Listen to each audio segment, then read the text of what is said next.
नमस्ते, मैं हूं किशोर अजवाणी। घड़ी इशारा कर रही है 9 बजे रात का वक्त। 100 बात की एक बात का 100 बात की एक बात में आज नई दिल्ली के विज्ञान भवन में चुनाव आयोग दोपहर 3 बजे लोकसभा चुनाव की तारीखों का ऐलान कर सकता है, जिसके बाद पूरे देश में 7 या 8 फेज में चुनाव करवाए जा सकते हैं।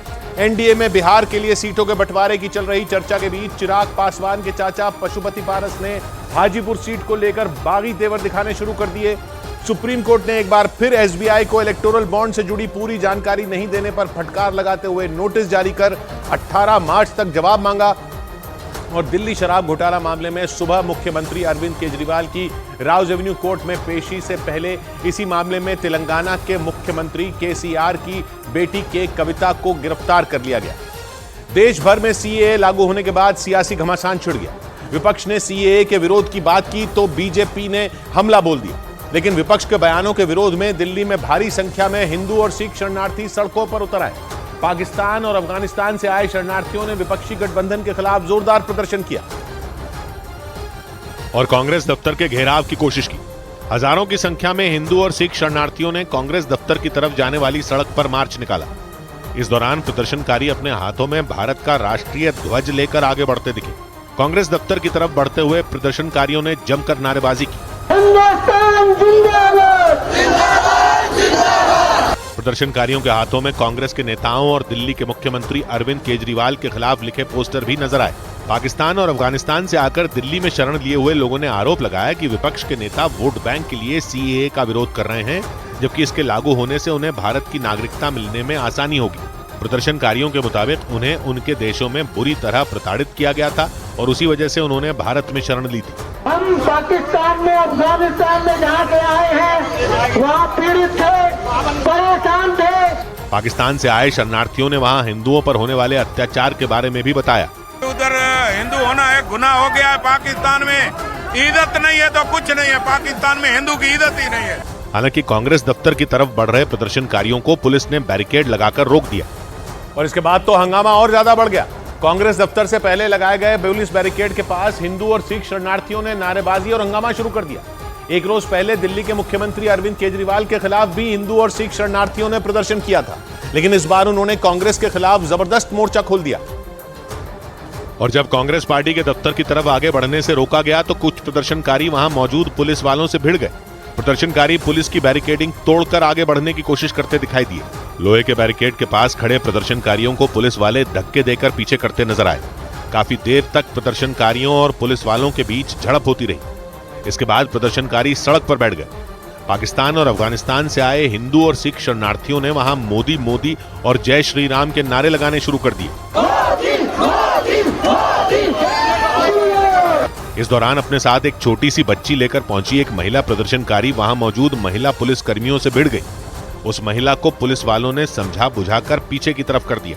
मुश्किलें यहाँ पर महिला पुलिस कर्मियों के लिए भी सामने आ रही है, जहाँ पर महिला प्रदर्शनकारियों को पकड़कर साइड से ले जाने की कोशिश कर रही है। प्रदर्शन के दौरान पाकिस्तान से आई एक दूसरी महिला शरणार्थी तो भावुक होकर रोने लगी। पाकिस्तान से आए थे, हमारे को नागरिकता चाहिए, हम हिंदू हैं, हम सनातनी हैं। काफी देर हंगामा करने के बाद प्रदर्शनकारियों ने पुलिस के बैरिकेड को गिरा दिया। बैरिकेड गिरते ही कई प्रदर्शनकारी तेजी से कांग्रेस दफ्तर की तरफ बढ़ते दिखाई दिए। हालांकि कुछ ही दूरी पर मौजूद पुलिस की दूसरी टीम ने उन्हें रोक लिया, लेकिन विपक्षी दलों के खिलाफ भारत के पड़ोसी देशों से भागकर आए शरणार्थियों का गुस्सा शांत नहीं हुआ। बांग्लादेश से भागकर पश्चिम बंगाल में शरण लेने वाले मतुआ समुदाय के लोगों ने भी ममता बनर्जी के बयानों पर नाराजगी जाहिर की थी। ममता बनर्जी ने सीएए को लेकर सवाल उठाए थे और केंद्र सरकार पर तीखा हमला किया था। लेकिन पश्चिम बंगाल में शरण लेने वाले मतुआ समुदाय के लोगों ने सीएए लागू होने के बाद जमकर जश्न मनाया था, क्योंकि सीएए लागू होने के बाद मतुआ समुदाय के लोगों को लगने लगा कि उनकी मन की मुराद पूरी हो जाएगी। मतुआ समुदाय के लोगों का मानना है कि सीएए लागू होने से उन्हें भारत का नागरिक होने का ठोस सबूत मिल जाएगा, क्योंकि बंटवारे के बाद तब के पूर्वी पाकिस्तान और मौजूदा वक्त के बांग्लादेश से हजारों की संख्या में मतुआ समुदाय के लोगों ने भारत के पूर्वी राज्यों पश्चिम बंगाल और असम में शरण ली थी। उस वक्त के अखबारों के मुताबिक मतुआ समुदाय के लोगों को पश्चिम बंगाल में बसाने के लिए ठाकुरगंज नाम की बस्ती बसाई गई थी। शरणार्थियों की ये बस्ती बांग्लादेश की सीमा के बिल्कुल करीब थी।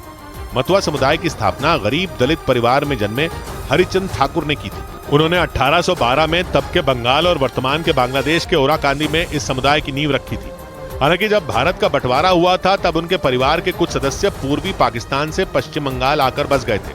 लेकिन बंटवारे के बाद पश्चिम बंगाल में शरण लेने वाले मतुआ समुदाय का दबदबा पश्चिम बंगाल के कई जिलों में फैल गया और फिर वक्त के साथ पश्चिम बंगाल की सियासत में भी इस समुदाय की अच्छी खासी पकड़ बन गई। यहां तक कि प्रधानमंत्री नरेंद्र मोदी ने भी बांग्लादेश के ठाकुरबाड़ी जाकर इस समुदाय के लोगों से मुलाकात की थी। कहा जाता है कि पश्चिम बंगाल की 70 विधानसभा सीटों पर इस समुदाय के मतदाताओं का असर रहता है और इसी वजह से वहां हर पार्टी की नजरें इस समुदाय के वोट बैंक पर रहती हैं। पश्चिम बंगाल में मतुआ समुदाय के लोग बांग्लादेश की सीमा के करीब वाले जिलों में भारी संख्या में रहते हैं। उत्तर 24 परगना, दक्षिण 24 परगना, जलपाईगुड़ी, सिलीगुड़ी, कूच बिहार, नादिया, उत्तर और दक्षिण दिनाजपुर के अलावा पूर्व और पश्चिम बर्धमान जिले में मतुआ समुदाय का दबदबा माना जाता है। कहा जाता है कि पश्चिम बंगाल में 70 के दशक के आखिरी साल में जब कांग्रेस की ताकत कम हुई और लेफ्ट मजबूत हुआ तो उसके पीछे मतुआ समुदाय का बड़ा हाथ माना गया। मतुआ समुदाय के संस्थापक हरिचंद ठाकुर के पड़पोते प्रमथ रंजन ठाकुर ने 1977 के चुनाव में लेफ्ट को समर्थन दिया था। उस वक्त के अखबारों के मुताबिक मतुआ समुदाय ने लेफ्ट पार्टियों को जमकर वोट दिया और पश्चिम बंगाल में उनकी सरकार बन गई थी। कहा जाता है कि इसके बाद करीब 3 दशक तक मतुआ समुदाय ने लेफ्ट का साथ दिया और इसके बाद टीएमसी और बीजेपी ने भी मतुआ समुदाय को अपने पाले में लाने के लिए ठाकुर परिवार के अलग अलग सदस्यों को विधायक और सांसद बनाया। इधर सुप्रीम कोर्ट ने इलेक्टोरल बॉन्ड पर पूरी जानकारी साझा नहीं करने के लिए एसबीआई को कड़ी फटकार लगाई। कोर्ट ने एसबीआई को नोटिस जारी कर जवाब भी मांगा। 15 फरवरी को सुप्रीम कोर्ट ने इलेक्टोरल बॉन्ड स्कीम पर रोक लगा दी थी। बाद में सुप्रीम कोर्ट ने बॉन्ड से जुड़ी तमाम जानकारी चुनाव आयोग को देने का आदेश दिया था और कोर्ट के इस आदेश के बाद 13 मार्च को एसबीआई ने इलेक्टोरल बॉन्ड से जुड़ी जानकारी चुनाव आयोग को सौंप दी थी। एसबीआई की तरफ से चुनावी चंदे के आंकड़े 12 अप्रैल 2019 से लेकर 11 जनवरी 2024 तक के जारी किए गए, लेकिन बैंक की तरफ से बॉन्ड के यूनिक नंबर नहीं दिए गए। असल में हर इलेक्टोरल बॉन्ड का एक अलग यूनिक नंबर होता है। इसके जारी होने के बाद यह पता लगाया जा सकता है कि इस नंबर का बॉन्ड किस राजनीतिक दल ने कैश करवाया। मतलब एसबीआई की तरफ से यह जानकारी ही नहीं दी गई जिससे इस बात का पता चल सके कि किस कंपनी के इलेक्टोरल बॉन्ड को किसने खरीदा था। इसी वजह से सुप्रीम कोर्ट एसबीआई पर भड़क गई। बाकायदा एक नोटिस जारी करते हुए 18 मार्च तक सुप्रीम कोर्ट ने एसबीआई से इस पर जवाब भी मांगा, क्योंकि 11 मार्च को कोर्ट ने एसबीआई से चुनावी चंदे की जानकारी देने और चुनाव आयोग को 15 मार्च तक इसे साझा करने का आदेश दिया था। बाद में चुनाव आयोग ने तय समय सीमा से एक दिन पहले यानी 14 मार्च को ही चुनावी चंदे की जानकारी अपनी वेबसाइट पर डाल दी। डेटा सामने आते ही सबसे ज्यादा चंदा देने वाली कंपनियों के नाम सामने आ गए। किस पार्टी को सबसे ज्यादा और सबसे कम चुनावी चंदा मिला इसका भी पता चल गया और इलेक्टोरल बॉन्ड की उस लिस्ट में सबसे ऊपर future gaming and hotel services नाम की कंपनी का नाम दिखा। ये कंपनी लॉटरी किंग के नाम से मशहूर 59 साल के सैंटियागो मार्टिन की बताई गई। दावा है कि उनकी कंपनी के जरिए सबसे ज्यादा चंदा दिया गया और ये रकम कोई 100-200 करोड़ नहीं थी, बल्कि कंपनी ने 1368 करोड़ रुपए चंदे में ही दे दिए। यानी इतना पैसा जिसके बारे में सोचकर भी लोग चक्कर खा जाएं।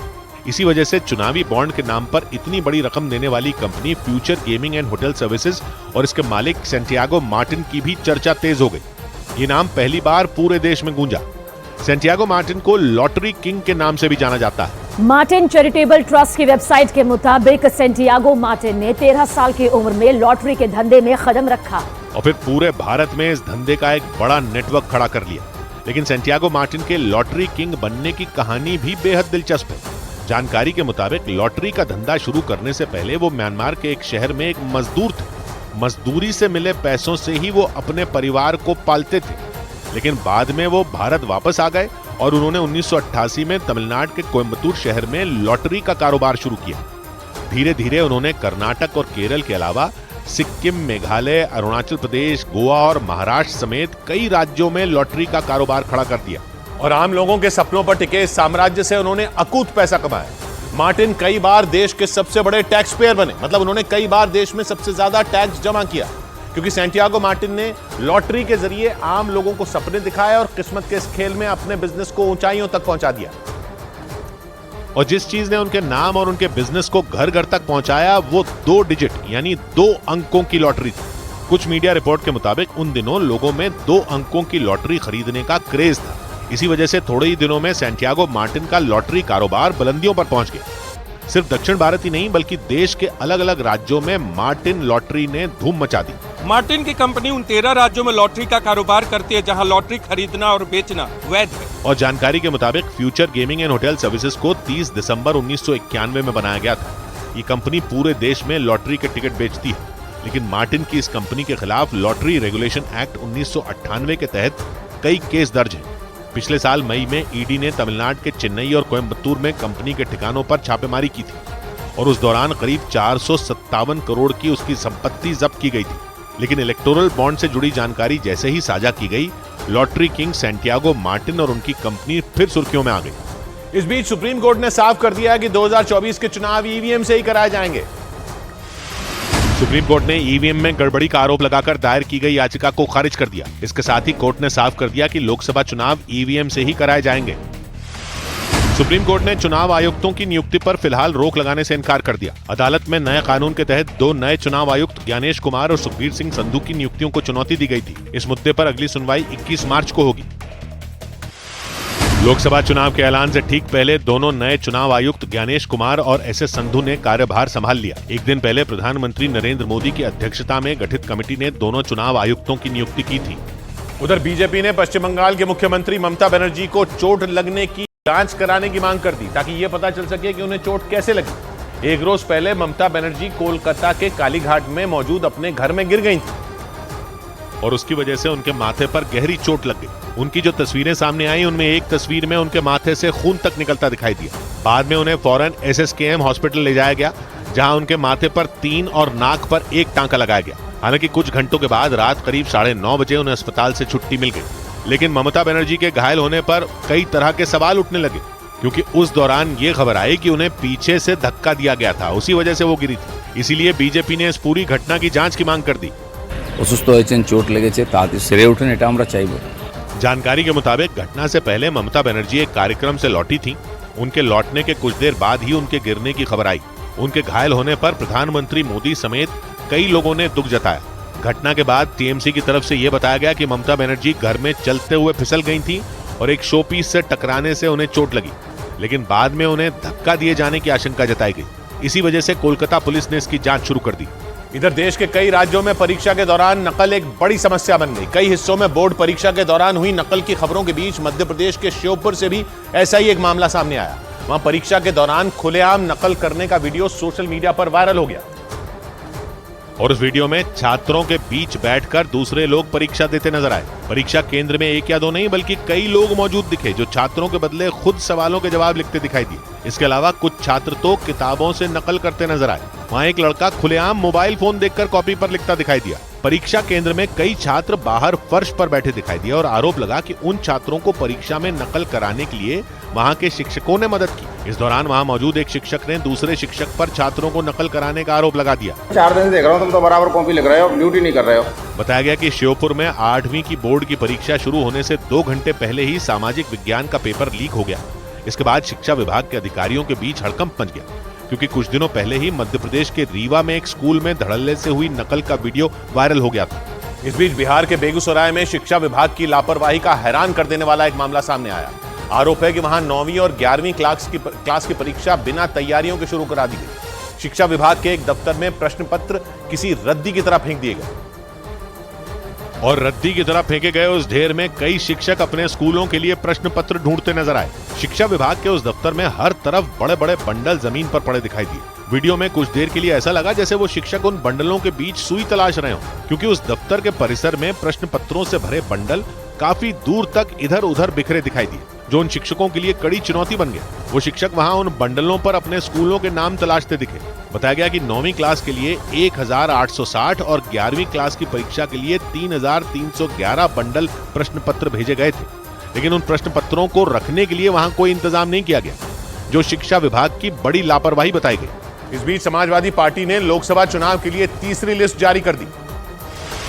समाजवादी पार्टी ने लोकसभा चुनाव के लिए अपनी तीसरी लिस्ट जारी कर दी। इस लिस्ट में 7 और उम्मीदवारों के नामों का ऐलान कर दिया गया। इनमें 6 सीटों पर समाजवादी पार्टी ने अपने प्रत्याशी उतारे तो 1 सीट टीएमसी को दी गई। खास बात यह कि पार्टी ने नगीना लोकसभा सीट पर भी अपना उम्मीदवार उतार दिया, जबकि ये सीट आजाद समाज पार्टी के अध्यक्ष चंद्रशेखर को देने की चर्चा थी।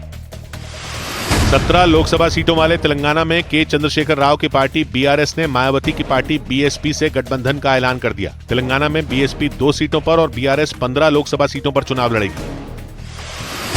होली के त्योहार के दिन रेल यात्रियों की भारी भीड़ होने की संभावना को देखते हुए रेलवे ने दिल्ली से अलग अलग जगहों पर जाने के लिए 4 जोड़ी स्पेशल ट्रेनें चलाने का ऐलान किया।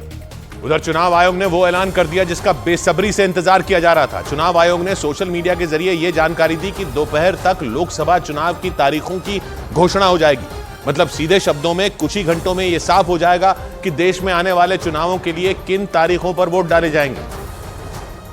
क्योंकि सूत्रों का दावा है कि इस बार लोकसभा चुनाव 6 या 7 चरणों में हो सकते हैं। ऐसा अनुमान इसलिए लगाया गया क्योंकि 2019 के लोकसभा चुनाव में कुल 7 चरणों में वोटिंग हुई थी। इसीलिए ये उम्मीद जताई गई कि 2024 के लोकसभा चुनाव में भी 6 या 7 चरणों में मतदान हो सकता है। सूत्रों का दावा है कि उत्तर प्रदेश में पूरे 6 से 7 चरणों तक वोटिंग हो सकती है। इसी तरह पश्चिम बंगाल और बिहार में 7 चरणों में चुनाव हो सकता है। वहीं महाराष्ट्र में 4 से 5 चरण में चुनाव होने की संभावना जताई गई। इसके साथ ही मध्य प्रदेश और असम की लोकसभा सीटों पर 2 से 3 चरणों में वोट डाले जा सकते हैं। तो वहीं गुजरात समेत दक्षिण भारत के राज्यों में सिर्फ 1 चरण में वोटिंग की संभावना जताई गई। और इन राज्यों में किस तारीख को वोट डाले जाएंगे, इसका ऐलान दोपहर तक चुनाव आयोग कर सकता है। क्योंकि जानकारी के मुताबिक लोकसभा में नई सरकार बनाने की आखिरी तारीख इस बार 15 जून है।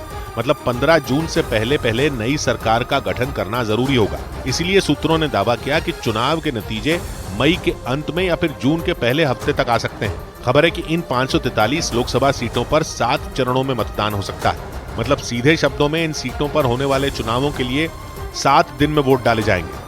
हालांकि भले ही सुनने में ये वक्त आपको लंबा लग रहा हो, लेकिन आपको ये जानकर हैरानी होगी कि देश में पहली बार हुए चुनाव कुछ दिन नहीं बल्कि महीनों तक चले थे। देश में जब पहली बार चुनाव हुए थे तो इन चरणों की तादाद आज के मुकाबले लगभग 10 गुना ज्यादा थी। क्योंकि ना के बराबर संसाधनों में कन्याकुमारी से लेकर कश्मीर तक चुनाव करवाना था और ये चुनौती हिमालय से भी बड़ी थी। लोगों से वोट डलवाना और फिर उन्हें इकट्ठा करके एक जगह रखवाना अपने आप में बड़ा काम था। क्योंकि न तो इससे पहले कभी देश में किसी ने इस तरह के चुनाव देखे थे और न ही किसी को अंदाजा था कि इतने बड़े काम को आखिर अंजाम कैसे दिया जाएगा। और इसी वजह से 1952 में हुए देश के पहले चुनाव कुछ दिन या हफ्ते नहीं बल्कि करीब 4 महीने तक चले थे। क्योंकि उस वक्त देश में लोकसभा सीटें थी 401 लोकसभा सीटों में वोट डालने के लिए 6, 7, 8 नहीं 68 चरणों में मतदान हुआ था। मतलब इन सीटों पर 68 दिन वोटिंग हुई थी, जिसकी शुरुआत 25 अक्टूबर 1951 को हुई और वोटिंग खत्म होते होते 21 फरवरी 1952 की तारीख आ गई थी। और जिन मतपेटियों में वोटों को इकट्ठा किया जाना था वो भी कम थी, तो उन्हें एक राज्य से दूसरे राज्य भी पहुंचाना था। इसलिए इन लोहे के बक्सों को कहीं ट्रेन तो कहीं बैलगाड़ी से पहुंचाया गया। इसी वजह से 1952 के लोकसभा चुनाव को 68 चरणों में करने की प्लानिंग की गई। मतलब देश के पहले आम चुनाव में 4 महीने तक तो सिर्फ वोट ही डाले गए थे। और देश के पहले चुनाव के लिए खास तौर पर व्यवस्थाएं की गई थी, क्योंकि ऐसा पहली बार हो रहा था जब देश के लोग अपनी खुद की सरकार चुनने वाले थे। लेकिन ये काम सुनने में जितना आसान लग रहा है उससे कई गुना ज्यादा मुश्किल था। ऐसा इसलिए क्योंकि इससे पहले चुनाव में हिस्सा लेना तो दूर, लोगों ने इसके बारे में सुना तक नहीं था। लोगों को यह पता ही नहीं था कि वो अपनी सरकार या अपना नेता खुद चुन सकते हैं और इसके लिए उन्हें जंग नहीं लड़नी बल्कि एक वोट डालना है। लेकिन अब ये वोट क्या है, कैसे डाला जाएगा और कैसे ये तय होगा कि कौन जीता कौन हारा, ये सवाल सबके मन में कौंध रहा था। क्योंकि इतने बड़े देश में पहली बार चुनाव होने जा रहा था और जिन्हें इस चुनाव में वोट डालना था उन्हें तो खबर ही नहीं थी कि आखिर ये है क्या। मतलब उन्हें पता ही नहीं था कि चुनाव क्या है, वोट क्या है और वोट डालने से सरकार कैसे बनेगी। वो इन बातों को न तो सिर जानते थे न पैर। और फिर इसी बात को समझाने के लिए चुनाव आयोग के तब के मुखिया सुकुमार सेन ने एक तरकीब निकाली और इस पूरी चुनाव प्रक्रिया को समझाने के लिए एक फिल्म बनाई गई, जिसे करीब 3000 सिनेमा घरों में मुफ्त दिखाया गया। क्योंकि उस वक्त लोगों तक आसानी से पहुंचने का जरिया सिनेमा ही था, इसलिए चुनाव आयोग ने लोगों को समझाने के लिए फिल्म का सहारा लिया। क्योंकि उस दौर में आज की तरह सोशल मीडिया तो दूर बल्कि अखबार तक गिने चुने थे। अब ऐसे में लोगों को यह समझाना कि वोटिंग का जो अधिकार उन्हें मिल रहा है वो असल में बड़ी ताकत है, ये काम वाकई मुश्किल था। एक शहर से दूसरे शहर की दूरी सैकड़ों किलोमीटर थी। ऐसे में न तो लोगों को यहां से वहां पहुंचना आसान था, न ही खबरों का। लेकिन जिस तरह से देश के पहले चुनाव के लिए तैयारियों ने जोर पकड़ा, लोगों को भी समझ आने लगा कि कुछ तो बड़ा हो रहा है। और जब चुनाव आयोग से जुड़े लोग उनके घरों तक पहुंचे, उन्हें बताया और समझाया, तो उन्हें धीरे धीरे ही सही लेकिन समझ में आने लगा कि वो आजादी के बाद अब अपने देश का भविष्य तय करने वाले हैं। ऐसा करने की ताकत उन्हें उनका वो वोट देगा जो वो लोहे के बक्से में बंद करेंगे। लेकिन इस बीच एक बड़ी दिक्कत और थी, जो थी लोगों का कम पढ़ा लिखा होना। और उस वक्त देश की 85% से अधिक आबादी पढ़ाई लिखाई से दूर थी, इसलिए उन्हें वोट की अहमियत समझा पाना मुश्किल था।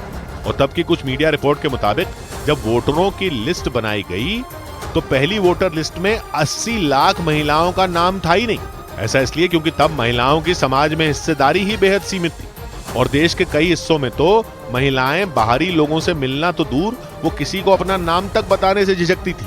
और ऐसा पहली बार हो रहा था जब बड़े पैमाने पर लोग घर घर जाकर लोगों से उनकी जानकारी ले रहे थे। लेकिन लाखों महिलाओं ने चुनाव आयोग के लोगों को अपने बारे में बताने से मना कर दिया। और इसका नतीजा ये हुआ कि करीब 80 लाख महिलाओं का नाम उस वोटर लिस्ट में जुड़ा ही नहीं। लेकिन इसके बावजूद करीब 17 करोड़ लोगों ने देश की पहली सरकार बनाने के लिए वोट डाला था। हालांकि तब आज की तरह ईवीएम मशीनें नहीं थी जिनमें एक बटन दबाते ही वोट हो जाए, बल्कि तब तो लोगों को यह बताना ही बड़ी चुनौती था कि वो अपनी पसंद का नेता चुने। मतलब उनके ऊपर किसी एक आदमी को चुनने या फिर उसी को वोट देने का दबाव नहीं है, बल्कि उन्हें अपनी पसंद का नेता चुनने की पूरी आजादी है। पहली बार वोट डालने जा रहे लोगों के मन में उपजे इन्हीं सवालों को सुलझाने के लिए चुनाव आयोग ने लोहे की रंग बिरंगी करीब 20 लाख पेटियां बनवाई थी। इसके अलावा प्रत्याशियों और पार्टियों को चुनाव चिन्ह दिए गए थे ताकि वोटर उन चुनाव चिन्ह के जरिए ये तय कर सके कि उन्हें किसे चुनना है। और फिर 4 महीने तक चले चुनाव के नतीजे आने में कई और महीने लग गए थे।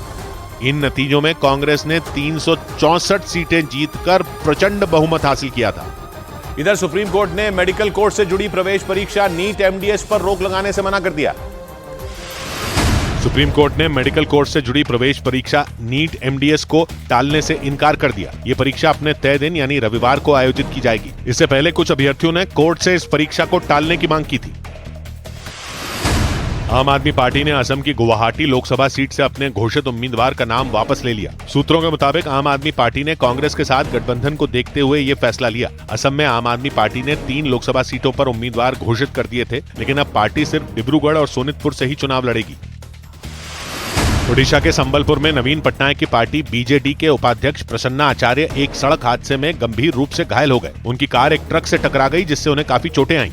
उधर मध्य प्रदेश के छतरपुर में 10 दिन पहले हुई बीएसपी नेता महेंद्र गुप्ता की हत्या का रोंगटे खड़े कर देने वाला एक वीडियो सामने आया। उस वीडियो में दिखा कि हमलावर ने उन्हें भीड़ भाड़ वाली एक सड़क से गुजरते वक्त गोली मार दी और यह हमला पीछे से सिर पर किया गया था। तस्वीरों में दिखा कि गोली लगते ही महेंद्र गुप्ता मुंह के बल बीच सड़क पर गिर गए। फायरिंग की वजह से वहां अफरा तफरी मच गई और आसपास मौजूद लोग भागते दिखे।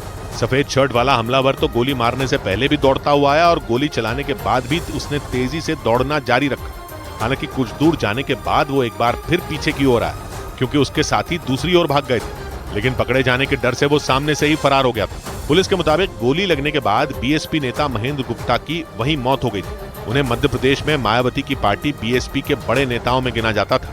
वो 2023 के चुनावों में छतरपुर की बिजावर विधानसभा सीट से लड़े थे। हालांकि उन्हें हार का सामना करना पड़ा था। लेकिन 4 मार्च को सरेआम महेंद्र गुप्ता की हत्या किए जाने से इलाके में दहशत फैल गई थी। हालांकि पुलिस ने एक्शन लेते हुए इस मामले में एक आरोपी को दबोच और बाकियों की तलाश तेज कर दी। इस बीच तमिलनाडु के तिरुवल्लुर में एक बैंक मैनेजर की पिटाई करने के आरोप में अभिलाष नाम के बीजेपी नेता को गिरफ्तार कर लिया गया।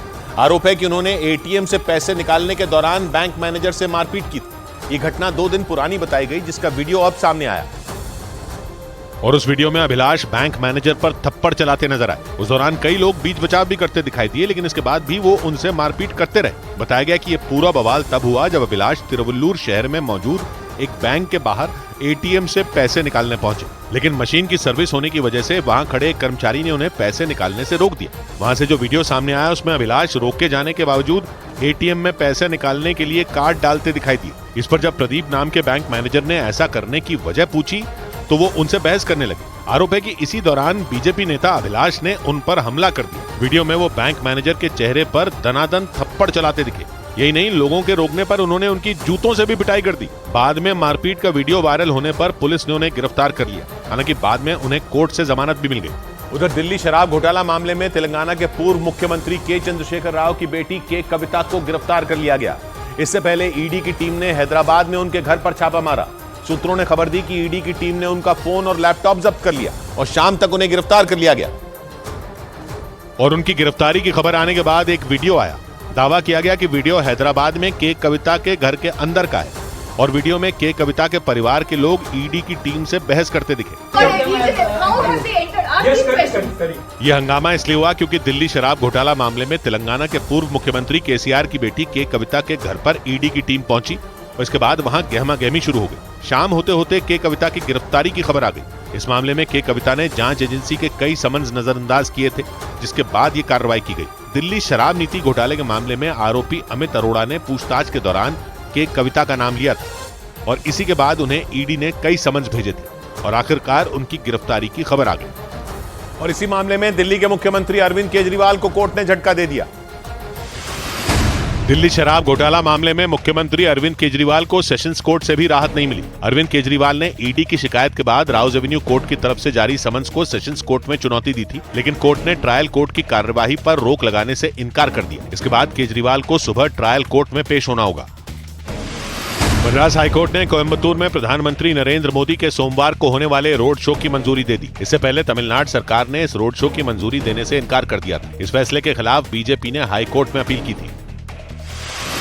लोकसभा चुनाव की तैयारियों के बीच तमिलनाडु के कन्याकुमारी में प्रधानमंत्री नरेंद्र मोदी ने एक जनसभा को संबोधित किया। इस दौरान उन्होंने विपक्षी गठबंधन पर जोरदार हमला बोला। उन्होंने विपक्षी गठबंधन पर घोटाले का भी आरोप लगाया। इंडी अलायंस के नाम पर लाखों करोड़ रुपए का 2G का स्कैम है। उधर दिल्ली के गाजीपुर इलाके में एक बेकाबू गाड़ी के कई लोगों को रौंदने के वीडियो ने लोगों को दहलाकर रख दिया। बताया गया कि जिस जगह यह हादसा हुआ वहां बाजार लगा हुआ था और उसी वक्त वो तेज रफ्तार गाड़ी वहां आई और लोगों को रौंदते हुए आगे बढ़ गई। इसका जो वीडियो सामने आया उसमें कुछ लोग सड़क किनारे दुकान लगाकर सामान बेचते नजर आए। इस दौरान उस बाजार में लोगों की काफी भीड़ भी दिखाई दी। लोग उन दुकानों से सामान खरीद ही रहे थे कि तभी वो बेकाबू कार वहां आई और उन दुकानों को तोड़ते हुए आगे बढ़ गई। उस गाड़ी ने उन दुकानों के आसपास खड़े कई लोगों को बुरी तरह रौंद दिया। इस दौरान सड़क पर चल रहा एक ठेले वाला भी उस गाड़ी की चपेट में आ गया और वो भी टक्कर के बाद पलट गया।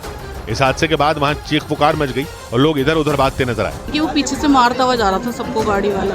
गुस्साए लोगों ने उस गाड़ी पर लात घूंसे मारने शुरू कर दी, लेकिन उन सब लोगों से बचते हुए उस कार सवार ने अपनी कार पीछे की और तेज रफ्तार में वहां से फरार हो गया। इस दौरान कुछ लोगों ने दौड़कर उस गाड़ी का पीछा करने की कोशिश भी की, लेकिन वो कार सवार उन लोगों से बचते बचाते वहां से भाग निकलने में कामयाब हो गया। बताया गया कि थोड़ी दूर जाने के बाद जब वो कार बंद हो गई तो उसमें सवार आदमी कार छोड़कर वहां से फरार हो गया और इसके बाद जब वो गाड़ी लोगों के हाथ लगी तो उन्होंने उसकी सूरत ही बदल दी। उन लोगों ने एड़ी चोटी का जोर लगाकर उस गाड़ी को धक्का लगाकर पलट दिया। उस कार सवार के भाग जाने के बाद उन लोगों ने अपना सारा गुस्सा उस गाड़ी पर ही उतार दिया। वहां मौजूद भीड़ ने उस गाड़ी को ऐसे पलट दिया जैसे वो कोई खिलौना हो।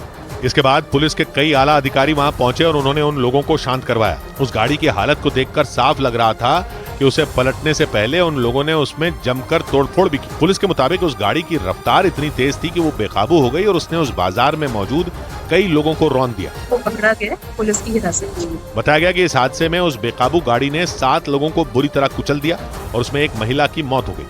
उधर पटना की अदालत में हुए धमाके में एक वकील की मौत के बाद अब एक मुंशी की मौत की खबर भी सामने आई। 2 दिन पहले वहां ट्रांसफार्मर में हुए ब्लास्ट में 4 लोग झुलस गए थे। इस हादसे में उस वकील की अस्पताल पहुंचने से पहले ही मौत हो गई, जबकि इसी हादसे में घायल हुए मुंशी ने एक दिन पहले अस्पताल में दम तोड़ दिया। और इसके बाद तो पूरे पटना में हड़कंप मच गया। इस घटना से जुड़ा जो वीडियो सामने आया उसमें 2 लोग जमीन पर पड़े नजर आए। इस दौरान एक आदमी बाल्टियों के जरिए उन लोगों पर पानी डालता दिखाई दिया। जिस जगह पर उस ट्रांसफार्मर में ब्लास्ट हुआ वहां से आग की लपटें भी उठती नजर आई। अचानक हुए धमाके की वजह से उस जगह पर अफरा तफरी मच गई। उन वकीलों को अपनी आंखों के सामने जलता देख वहां मौजूद लोगों की रूह कांप गई। उस कोर्ट में अचानक हुए इस हादसे से वहां मौजूद वकीलों का गुस्सा फूट पड़ा और उन्होंने वहीं धरना दे दिया था। बिजली विभाग पर लापरवाही का आरोप लगाते हुए उन वकीलों ने मारे गए वकील के लिए मुआवजे की मांग भी की। वकीलों ने आरोप लगाया कि कई दिनों से उस ट्रांसफार्मर से तेल लीक कर रहा था, लेकिन बिजली विभाग ने उसकी अनदेखी की, जिसकी वजह से वहां धमाका हुआ और 4 वकील उसकी चपेट में आ गए। उनमें एक वकील की मौके पर ही मौत हो गई, जबकि एक मुंशी की इलाज के दौरान जान चली गई। उधर मुंबई के कोकिलाबेन अस्पताल में अमिताभ बच्चन की सर्जरी की गई। अमिताभ बच्चन को पैर में खून जमने की वजह से मुंबई के कोकिलाबेन अस्पताल में भर्ती कराया गया। इसके बाद उनकी सर्जरी की गई। इस सर्जरी के बाद उनकी हालत पहले से बेहतर बताई गई। पंजाब में कांग्रेस विधायक राजकुमार चब्बेवाल ने पार्टी और विधायक पद से इस्तीफा दे दिया। इसके बाद वो आम आदमी पार्टी में शामिल हो गए। राजकुमार चब्बेवाल एक हफ्ते के अंदर आम आदमी पार्टी में शामिल होने वाले कांग्रेस के दूसरे नेता हैं। हाल ही में कांग्रेस के पूर्व विधायक गुरप्रीत सिंह भी आम आदमी पार्टी का दामन थाम चुके हैं। कर्नाटक के पूर्व मुख्यमंत्री बीएस येडियुरप्पा पर पॉक्सो एक्ट के तहत केस दर्ज कर लिया गया। एक महिला ने येडियुरप्पा के खिलाफ अपनी 17 साल की बेटी का यौन उत्पीड़न करने का आरोप लगाया। इसके बाद येडियुरप्पा ने इन आरोपों को झूठा बताया गया कि आरोप लगाने वाली महिला अलग अलग लोगों पर 53 केस कर चुकी है। इधर गुजरात के सूरत में एक घर में ऐसा धमाका हुआ कि आसपास के दूसरे घरों में मौजूद लोग भी उसकी आवाज सुनकर खौफ से भर गए। वहां उस घर में एक इलेक्ट्रिक स्कूटर की बैटरी अचानक फट गई और कुछ ही देर में वो आग की धधकती लपटों में गिर गई और उस इलेक्ट्रिक स्कूटर से तेज लपटें उठती नजर आईं। कुछ देर में तो स्कूटर में लगी आग फैलती चली गई और वहां हर तरफ सिर्फ धुआं ही धुआं दिखाई दिया। इसके बाद तो अफरा तफरी मच गई। उस घर में मौजूद लोग कुछ समझ ही नहीं पा रहे थे क्योंकि एक कमरे से पूरे घर तक धुआं फैलता दिखा। तभी उस कमरे में रखा सामान भी इसकी चपेट में आ गया। वहां आग लगने के दौरान उस घर का एक सदस्य वीडियो रिकॉर्ड कर रहा था, जो वीडियो में अपनी मां से कुछ कहता सुनाई दिया। मम्मी कोई ना कहीं नहीं बोला, वो बताइए ढंग से। बताया गया कि उस घर के अंदर उस इलेक्ट्रिक स्कूटर को चार्ज किया जा रहा था, लेकिन चार्ज करने के दौरान ही उसकी बैटरी फट गई और जोरदार धमाका हो गया। हालांकि उस घर में रहने वालों की जान बाल बाल बच गई। इस बीच बिहार के जहानाबाद में उस वक्त बवाल मच गया जब तालाब की खुदाई से निकली एक मूर्ति को पुलिस ने अपने कब्जे में ले लिया। इसके बाद तो तालाब से निकली उस मूर्ति को देखने के लिए जुटी भीड़ मानो पागल हो गई और सैकड़ों लोग पुलिस वालों से भिड़ गए। दावा किया गया कि वहां मौजूद तालाब को खोदते वक्त उससे राधा कृष्ण की एक मूर्ति निकली। जब इसकी खबर लोगों को मिली तो कुछ लोग वहां बैठकर पूजा पाठ करने लगे। इसके बाद तो महिलाओं ने वहां भजन कीर्तन शुरू कर दिया।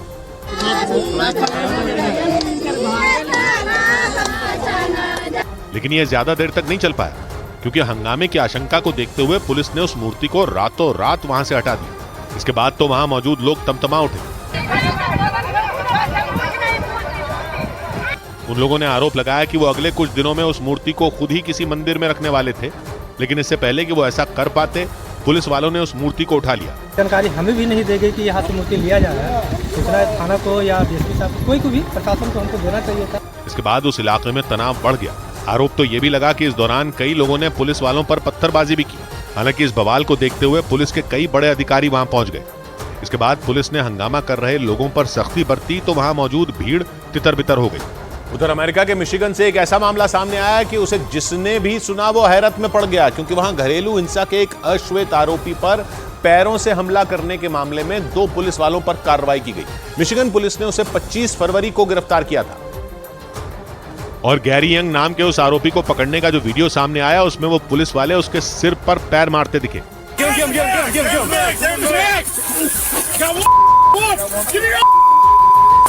गिरफ्तार किए जाने से पहले गैरी एक कार में दिखाई दिया था। 2 पुलिस वालों ने उसे पूछताछ के लिए रोका, लेकिन उसने अपनी कार पूरी रफ्तार से भगा दी थी। इसके बाद वो पुलिस वाले भी उस कार के पीछे पड़ गए और साथ ही दूसरी पुलिस टीमों को भी सूचना दे दी थी।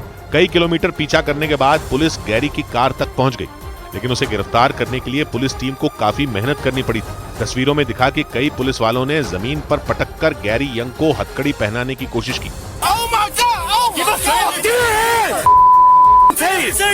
काफी देर बाद भी जब वो आरोपी काबू में नहीं आया तो उस पर एक कुत्ता छोड़ दिया गया। वो कुत्ता उसे बुरी तरह नोचता दिखाई दिया।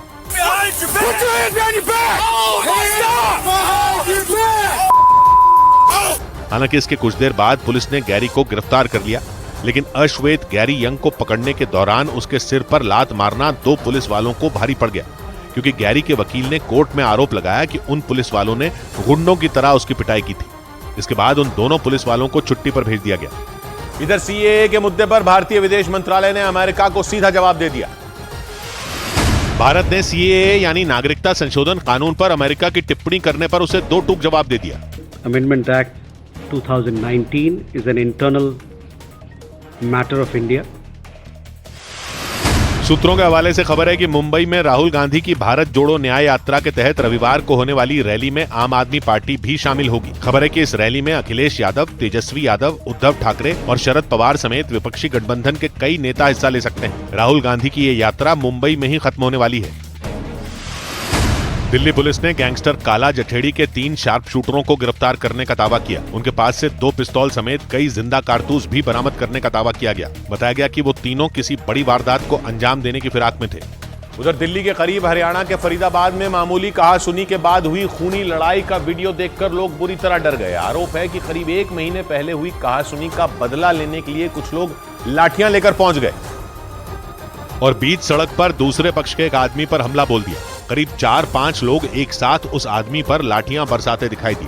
उसकी वजह से वो बुरी तरह जख्मी होकर जमीन पर गिर पड़ा, लेकिन उन लोगों के हाथ नहीं रुके। वो लगातार उस आदमी पर वार करते रहे। इसके बाद जब कुछ लोग उस आदमी का बीच बचाव करने आए तो वो लोग उन पर भी हावी हो गए। उन लोगों ने उनकी भी बुरी तरह पिटाई कर दी और बीच सड़क पर काफी देर तक दोनों पक्षों के बीच लाठियां चलती रहीं।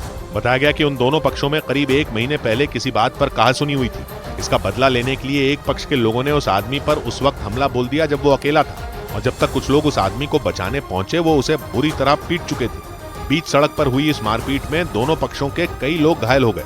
इस बीच राजस्थान के सीकर से एक ऐसा मामला सामने आया कि जिसने भी सुना वो दंग रह गया। वहां 2 बदमाशों ने एक शादी समारोह के दौरान दुल्हन को अगवा करने की कोशिश की और उसके बाद तो वहां हंगामा खड़ा हो गया। वहां मौजूद लोगों ने उन दोनों बदमाशों को आड़े हाथ लिया और तब तक पीटा जब तक वो अधमरे नहीं हो गए। गुस्साए लोगों ने पहले उन दोनों के हाथ पांव बांधे और फिर एक डंडे से उनकी धुनाई कर दी। इस दौरान जब उन्होंने वहां से भागने की कोशिश की तो लोगों ने उन्हें घेर लिया और फिर तो उनकी ऐसी पिटाई हुई कि वो अपने पैरों पर खड़े ही नहीं हो पाए। बताया गया कि उन बदमाशों ने पहले उस शादी समारोह में जमकर हंगामा किया और फिर दुल्हन को अगवा करने की कोशिश की, जिसकी वजह से वहां शामिल होने आए लोग बुरी तरह भड़क गए और उन्होंने उनकी पिटाई कर दी। इसके बाद वहां पहुंची पुलिस ने दोनों को गिरफ्तार किया और उनके खिलाफ FIR दर्ज कर ली। इस बीच श्रीनगर में पहली बार होने जा रही फॉर्मूला 4 कार की रोमांचक रेस की तैयारी पूरी हो गई।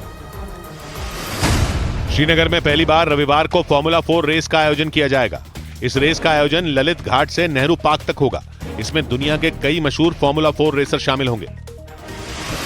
केंद्र सरकार ने इलेक्ट्रिक व्हीकल पॉलिसी को मंजूरी दे दी। इस पॉलिसी के तहत विदेशी कंपनियों को देश में प्लांट लगाने के लिए कम से कम 4150 करोड़ रुपए निवेश करने होंगे। साथ ही इलेक्ट्रिक गाड़ियां बनाने के लिए कम से कम 25% चीजें घरेलू कंपनियों से लेनी होंगी। ऑल इंग्लैंड बैडमिंटन चैंपियनशिप में दुनिया की नंबर 1 बैडमिंटन जोड़ी सात्विक साईराज और चिराग शेट्टी दूसरे दौर में हारकर इस टूर्नामेंट से बाहर हो गई। प्री क्वार्टर फाइनल मुकाबले में भारतीय जोड़ी को इंडोनेशिया के मोहम्मद शोएबुल और बगास मौलाना ने 21-16 और 21-15 से हरा दिया। इधर बिहार में एनडीए में सीट शेयरिंग पर चल रही चर्चा के बीच रामविलास पासवान के भाई पशुपति पारस ने बागी तेवर दिखाए, क्योंकि खबर है कि बिहार में चिराग पासवान की पार्टी को 5 सीटें मिल सकती हैं और इन सीटों में हाजीपुर की सीट भी शामिल है। पशुपति पारस इसी सीट से सांसद है, लेकिन सूत्रों ने खबर दी कि एनडीए में सीट शेयरिंग का फॉर्मूला तय हो गया और ये खबर आते ही पशुपति पारस सक्रिय हो गए। उन्होंने बागी तेवर भी दिखाए, क्योंकि सूत्रों ने खबर दी कि चिराग पासवान की पार्टी लोक जनशक्ति पार्टी रामविलास को लोकसभा चुनाव में बिहार की 5 सीटें मिलनी तय हैं और इन सीटों में बिहार की हाजीपुर सीट भी शामिल है। यही वजह रही कि पशुपति पारस ने पार्टी के संसदीय बोर्ड की बैठक की और बैठक के बाद 2 टूक बोल दिया कि वो हाजीपुर सीट नहीं छोड़ेंगे, लेकिन हम हाजीपुर से चुनाव लड़ेंगे। खबर आई कि एनडीए में सीट शेयरिंग में चिराग पासवान की पार्टी को तवज्जो दी गई और इस खबर से पशुपति पारस नाराज दिखे। अभी हमारी पार्टी को तरजीह नहीं दी गई, इससे हमारी पार्टी के कार्यकर्ताओं में काफी निराश की स्थिति है। बिहार में लोकसभा सीटों के मुद्दे पर चाचा पशुपति पारस और भतीजे चिराग पासवान के बीच खींचतान इतनी बढ़ गई कि पशुपति पारस ने एनडीए छोड़ने के संकेत तक दे डाले। घोषणा के बाद क्योंकि हमको उचित सम्मान नहीं दिया गया तो हमारी पार्टी और हम लोग स्वतंत्र हैं, हमारा दरवाजा खुला हुआ है। पशुपति पारस 2019 में बिहार की हाजीपुर सीट से लोकसभा चुनाव जीते थे। वो बिहार की अलौली विधानसभा से 5 बार विधायक रह चुके हैं और 3 बार बिहार सरकार में मंत्री भी थे। 2017 में पशुपति पारस बिहार सरकार में मंत्री बने तो वो न तो विधानसभा और न ही विधान परिषद के सदस्य थे। इसके बाद 2019 में उन्होंने बिहार के हाजीपुर से लोकसभा चुनाव लड़ा था और बड़े अंतर से जीत हासिल की थी, लेकिन रामविलास पासवान के निधन के बाद चिराग पासवान ने भी हाजीपुर से चुनाव लड़ने की इच्छा जाहिर की थी और सूत्रों के मुताबिक 2024 के लोकसभा चुनाव में बिहार की हाजीपुर सीट चिराग के खाते में चली गई। इसके संकेत चिराग पासवान ने खुद दे दिए थे। मेरे पास किसी का कोटा नहीं है, मेरी जो सीटें हैं वो सिर्फ मेरी हैं। यानी चिराग ने इशारों इशारों में जता दिया था कि वो हाजीपुर से लड़ने का मन बना चुके हैं, क्योंकि सूत्रों ने खबर दी कि बिहार में चिराग पासवान की पार्टी को हाजीपुर, वैशाली, समस्तीपुर, जमुई और नवादा सीटें मिल सकती हैं। 2 उम्मीदवारों के नाम भी करीब करीब फाइनल हैं। इनमें चिराग पासवान और उनके बहनोई अरुण भारती का नाम शामिल है। यानी हाजीपुर पर छिड़ी जंग को चिराग पासवान जीतते दिखे। लेकिन ऐसा नहीं था कि रामविलास पासवान हमेशा हाजीपुर से जीते। वो वहां 2 बार चुनाव हारे भी। 2009 में हाजीपुर में मिली हार ने तो उन्हें इस कदर तोड़ दिया था कि वो एक जनसभा में रो पड़े थे और हाजीपुर के मीनापुर में हुई रैली में उनके आंसू छलक गए थे। 2009 के लोकसभा चुनाव में रामविलास पासवान हाजीपुर में हार गए थे, लेकिन हारने के बाद भी उन्होंने खुद को हाजीपुर से जोड़े रखा और चुनाव के नतीजे आने के बाद वहां एक बड़ी रैली भी की।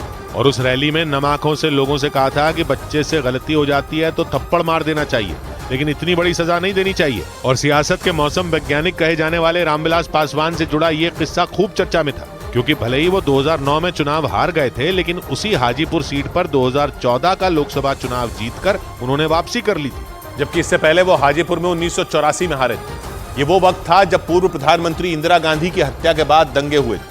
रामविलास पासवान ने अपने सियासी सफर की शुरुआत इंदिरा गांधी के खिलाफ विरोध का बिगुल फूंक कर की थी और वो जेपी आंदोलन का हिस्सा थे।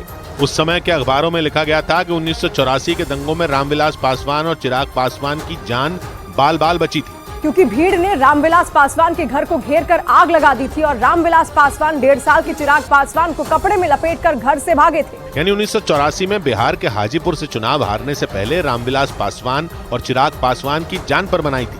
तब के मीडिया में छपी रिपोर्ट के मुताबिक तो रामविलास पासवान ने खुद अपनी आंखों से तबाही देखी थी और 1977 में बिहार के हाजीपुर से जीतने वाले रामविलास पासवान 1984 में वहां से हार गए थे। इसके बाद 1987 में वो हाजीपुर छोड़कर उत्तराखंड के हरिद्वार से चुनाव लड़े थे और हरिद्वार से जीतने वाले कांग्रेस सांसद सुंदरलाल का निधन हो गया था, जिसके बाद 1987 में हरिद्वार में उपचुनाव करवाए गए थे। और उस उपचुनाव में रामविलास पासवान का सामना बीएसपी की ओर से मैदान में उतरी मायावती से हुआ था, लेकिन वहां कांग्रेस के राम सिंह जीत गए थे। मायावती दूसरे नंबर पर रही थी और रामविलास पासवान तीसरे नंबर पर। लेकिन इसके बाद रामविलास पासवान ने एक बार फिर हाजीपुर का रुख किया और 10 में 8 बार हाजीपुर से चुनाव जीते। 1984 और 2009 में जब वो हाजीपुर में चुनाव हारे थे तो उन्होंने अपना चुनाव का कार्यालय बदल लिया था और इसीलिए उनकी हार के बाद उनके चुनाव कार्यालय के बारे में भी खूब बात हुई थी, क्योंकि 1977 में रामविलास पासवान ने हाजीपुर के डाक बंगला के पास इंदु भूषण ठाकुर के घर पर अपना चुनावी कार्यालय बनाया था। लेकिन 1984 और 2009 में रामविलास पासवान ने अपना चुनावी कार्यालय बदल दिया था और इन दोनों बार रामविलास पासवान चुनाव हार गए थे। इसके बाद इंदु भूषण ठाकुर के घर को रामविलास पासवान के लिए लकी माना जाने लगा था और खबरें थी कि खुद रामविलास पासवान भी ऐसा मानने लगे थे और वहीं पर अपना चुनावी कार्यालय बनाया था। यानी हाजीपुर से जीतने के लिए रामविलास पासवान हर मोर्चे पर काम करते थे और इस सीट पर उन्होंने 2 बार जीत का विश्व रिकॉर्ड बनाया था। दूसरी बार तो उन्होंने खुद का भी रिकॉर्ड तोड़ दिया था। और हाजीपुर में उनके लिए धरती से गूंजे आसमान, हाजीपुर में रामविलास पासवान के नारे लगते थे। लेकिन उनके निधन के बाद हाजीपुर की सीट पर दावेदारी के लिए चिराग पासवान और पशुपति पारस में ऐसी जंग छिड़ी कि लोक जनशक्ति पार्टी ही टूट गई और खबर है कि इस बार के चुनाव में चाचा भतीजा दोनों हाजीपुर से लड़ सकते हैं। इस बीच फैटी लिवर से जुड़ी बीमारी से परेशान लोगों के लिए अमेरिका से राहत भरी खबर सामने आई। अमेरिका ने फैटी लिवर के इलाज के लिए पहली दवा को मंजूरी दे दी। अमेरिकी स्वास्थ्य मंत्रालय ने दावा किया कि यह दवा लिवर में चर्बी की मात्रा को कम करेगी। आंकड़ों के मुताबिक अमेरिका में 60 लाख से ज्यादा फैटी लिवर के मरीज हैं। सुप्रीम कोर्ट से अपनी जमानत याचिका खारिज होने के बाद दिल्ली के पूर्व उप मुख्यमंत्री मनीष सिसोदिया ने राउज एवेन्यू कोर्ट में अर्जी दाखिल की। उनकी अर्जी पर अदालत में सोमवार को सुनवाई होगी। दिल्ली शराब घोटाला मामले में मनीष सिसोदिया पिछले साल फरवरी से ही जेल में बंद है। पंजाब की पटियाला पुलिस ने 3 गैंगस्टरों को पकड़कर अंतर्राष्ट्रीय गैंग का पर्दाफाश करने का दावा किया। पुलिस के मुताबिक ये तीनों बदमाश विदेश में बैठे गैंगस्टर गुरविंदर सिंह संधू के लिए काम करते थे और उनका मकसद पंजाब में टारगेट किलिंग के साथ ही अवैध वसूली करना था। उधर रूस में जारी चुनाव को वहां के लोगों ने राष्ट्रपति पुतिन के खिलाफ गुस्सा जाहिर करने के मौके में बदल दिया। वहां जैसे ही वोटिंग की शुरुआत हुई, लोगों ने तरह तरह से राष्ट्रपति पुतिन के खिलाफ विरोध जताना शुरू कर दिया। और इसकी एक तस्वीर तब देखने को मिली जब एक लड़की ने वोटों से भरे एक बैलेट बॉक्स में स्याही उड़ेल दी। इस घटना का जो वीडियो सामने आया उसमें एक कमरे के बीचों बीच वोट डालने के लिए वो बैलेट बॉक्स रखा दिखा और फिर उस बॉक्स की तरफ बढ़ती एक लड़की ने उस बक्से में स्याही की पूरी बोतल ही पलट दी। इससे हुआ ये कि उस बक्से में मौजूद बैलेट पेपरों का सत्यानाश हो गया। माना जा रहा है कि वहां की जनता ने लोगों को यूक्रेन से जारी जंग में धकेले जाने के खिलाफ विरोध जताया। हालांकि इसकी एक दूसरी वजह महीने भर पहले रूस की जेल में हुई वहां के विपक्षी नेता और पुतिन के कट्टर विरोधी अलेक्सी नवाल्नी की मौत को भी माना गया। रूस में 3 दिन तक राष्ट्रपति पद के लिए वोटिंग चलेगी। इस चुनाव में मौजूदा राष्ट्रपति पुतिन के अलावा 3 और उम्मीदवार हैं। हालांकि अनुमान जताया गया कि वहां पुतिन ही इस रेस में सबसे आगे हैं और इसका मतलब यह हुआ कि पिछले 24 साल से रूस की सत्ता में काबिज पुतिन एक बार फिर वहां के राष्ट्रपति बन सकते हैं। हालांकि पश्चिमी मीडिया की कई रिपोर्ट के हवाले से यह दावा किया गया कि वहां पुतिन के खिलाफ गुस्सा चरम पर पहुंच गया और आशंका जताई गई कि यही गुस्सा चुनाव में उनके लिए घातक साबित हो सकता है। इधर मध्य प्रदेश के शाजापुर में उस वक्त दहशत फैल गई जब वहां अवैध खनन रोकने पहुंची पुलिस और प्रशासन की टीम पर कुछ लोगों ने हमला कर दिया। इस हमले की वजह से अवैध खनन रोकने गई उस टीम को जान बचाकर वहां से भागना पड़ा क्योंकि गुस्साए लोगों ने उन्हें खदेड़ दिया।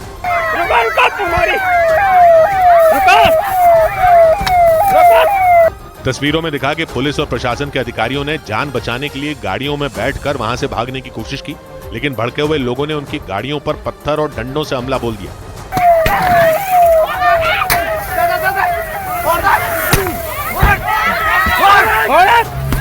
कई गाड़ियों के शीशे चकनाचूर कर दिए गए।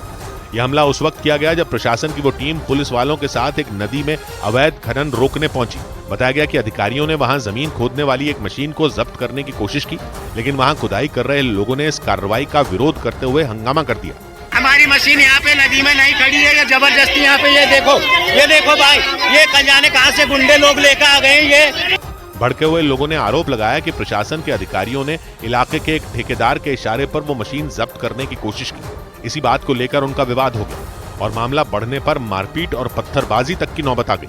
इस हमले में अधिकारियों की कई गाड़ियों को नुकसान पहुंचा और कुछ लोग घायल भी हो गए। इस बीच उत्तर प्रदेश के गाजीपुर में हुए एक हादसे को जिसने भी देखा उसकी सांसें अटक गईं।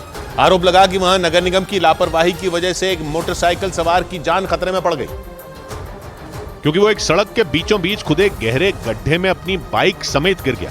हादसे से पहले की तस्वीरों में कुछ लोग उस गड्ढे से बचते हुए सड़क के किनारे से आते जाते दिखे। इसी दौरान काली शर्ट पहना वो मोटरसाइकिल सवार भी पहुंचा जो हादसे का शिकार हुआ। उसके सामने से 2 मोटरसाइकिलें गड्ढे के पास मौजूद संकरे से रास्ते को पार कर गई। इसी बीच वो बाइक सवार भी आगे बढ़ा, लेकिन गड्ढे के किनारे पहुंचते ही उसका संतुलन बिगड़ गया और वो मोटरसाइकिल को लेकर कई फीट गहरे गड्ढे में गिर गया। हालांकि गनीमत यह रही कि वो मोटरसाइकिल उस आदमी के ऊपर नहीं गिरी।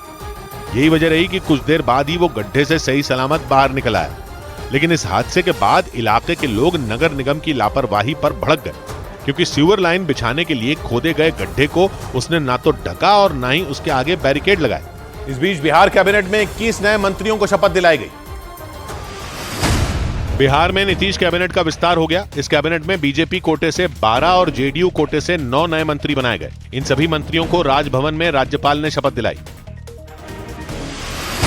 असम की बरपेटा लोकसभा सीट से कांग्रेस सांसद अब्दुल खालिक ने पार्टी छोड़ दी। माना जा रहा है कि इस बार टिकट न मिलने से वो नाराज थे। कांग्रेस ने उनकी जगह दीप बयान को बरपेटा से अपना उम्मीदवार बनाया। आईपीएल शुरू होने से पहले दिल्ली कैपिटल्स को बड़ा झटका लगा। दिल्ली कैपिटल्स टीम में शामिल दक्षिण अफ्रीकी गेंदबाज लुंगी एनगिडी चोट की वजह से पूरे टूर्नामेंट से बाहर हो गए। दिल्ली कैपिटल्स ने उनकी जगह ऑस्ट्रेलिया के ऑलराउंडर जेक फ्रेजर को टीम में शामिल कर लिया। श्रीलंका की राजधानी कोलंबो के नजदीक पूर्व क्रिकेटर लाहिरू थिरिमाने एक सड़क हादसे में बुरी तरह घायल हो गए। वो अपने परिवार के साथ मंदिर जा रहे थे, तभी उनकी कार दुर्घटना का शिकार हो गई। उन्होंने 8 महीने पहले ही अंतर्राष्ट्रीय क्रिकेट से संन्यास ले लिया था। वो 2014 में T20 वर्ल्ड कप जीतने वाली श्रीलंका की टीम का हिस्सा भी थे। उधर उत्तर प्रदेश के बलिया में उस वक्त बवाल हो गया जब वहां एक लड़के की मौत के बाद सैकड़ों महिलाएं सड़क पर उतर आईं। उस लड़के का शव शराब की एक दुकान के पास मिला।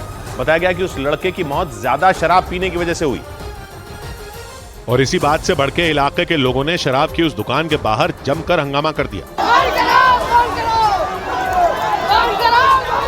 इस प्रदर्शन में महिलाएं भी बड़ी संख्या में शामिल हुई। डंडों के साथ पहुंची उन महिलाओं ने दुकान के सामने वाली सड़क को जाम कर दिया, जिसकी वजह से वहां काफी देर तक गाड़ियों का आना जाना बंद रहा।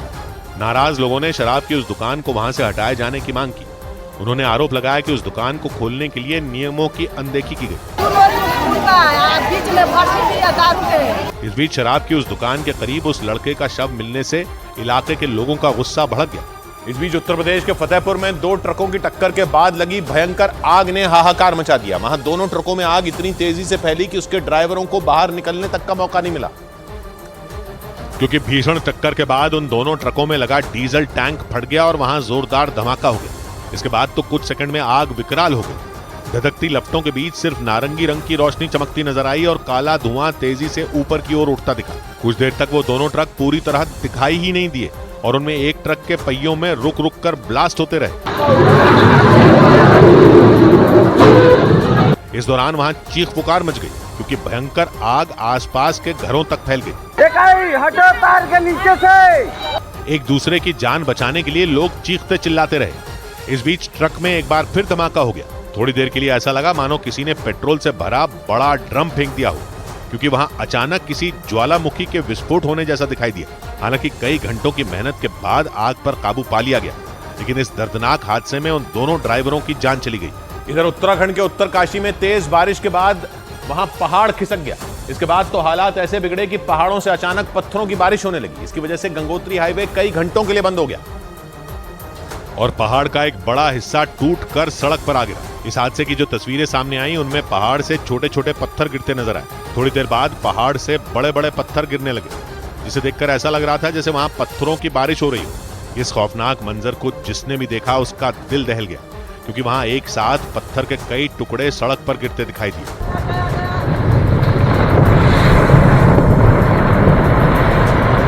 इसकी वजह से वहां धुआं धुआं हो गया। गंगोत्री हाईवे को कुछ समय के लिए बंद करना पड़ा और सड़क के दोनों तरफ लंबा जैम लग गया। हालांकि इस घटना से किसी को कोई नुकसान नहीं पहुंचा। उधर चंडीगढ़ के एक मॉल में तमंचे के दम पर हुई लूट की एक खबर से पूरे चंडीगढ़ में सनसनी फैल गई।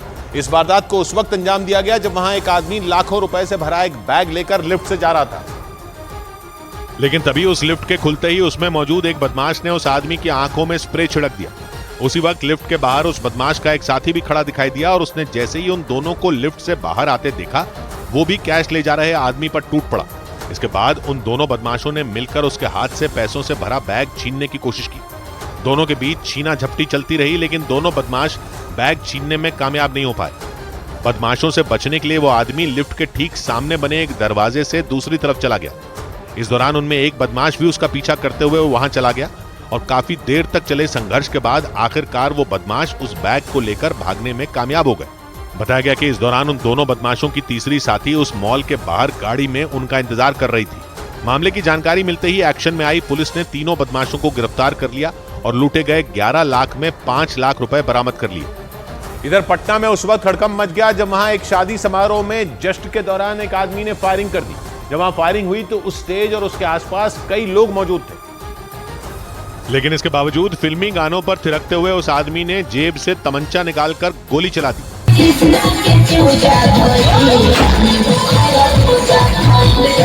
हालांकि गोली चलते ही कुछ लोग स्टेज पर पहुंच गए और उन्होंने उस आदमी को नीचे की ओर खींच लिया, लेकिन स्टेज से उतरने के बाद भी वो नहीं माना, बल्कि एक बार फिर तमंचे में गोली लोड की और पलक झपकते ही हवा में फायरिंग कर दी। इस बार उस आदमी ने जहां पर खड़े होकर गोली चलाई वहां पास में ही कई लोग कुर्सियों पर बैठे दिखाई दिए। फायरिंग होते ही उनमें कुछ लोग दहशत में आ गए, लेकिन इसके बाद भी नाच गाना चलता रहा। हालांकि उस शादी समारोह के दौरान जश्न के नाम पर हथियारों का ये प्रदर्शन इतने पर ही नहीं रुका। एक तस्वीर में स्टेज पर डांस कर रही लड़कियां भी तमंचा लहराती नजर आईं। इस बीच कुछ लड़के उनके साथ वीडियो रिकॉर्ड करते दिखाई दिए। हालांकि इस मामले में पुलिस ने फौरन एक्शन लिया और गोली चलाने के आरोपी और उसे हथियार सप्लाई करने वाले को दबोच लिया। इस बीच केरल के वायनाड में एक ऐसा सड़क हादसा हुआ कि इसका वीडियो देखकर लोगों की रूह कांप गई। वहां एक कार ने सामने से आ रहे एक स्कूटर को जोरदार टक्कर मार दी और वो टक्कर इतनी खतरनाक थी कि वहां मौजूद लोगों की सांसें थम गई। ऐसा इसलिए क्योंकि उस स्कूटर सवार ने सामने से आ रही इस कार को भयानक टक्कर मार दी। वहां हादसे से पहले का जो वीडियो सामने आया उसमें वो कार सड़क पर बिल्कुल आराम से चलती दिखाई दी, तभी सामने से आ रहे उस स्कूटर से उसकी भिड़ंत हो गई। इसके बाद जो हुआ, ब्रेक के बाद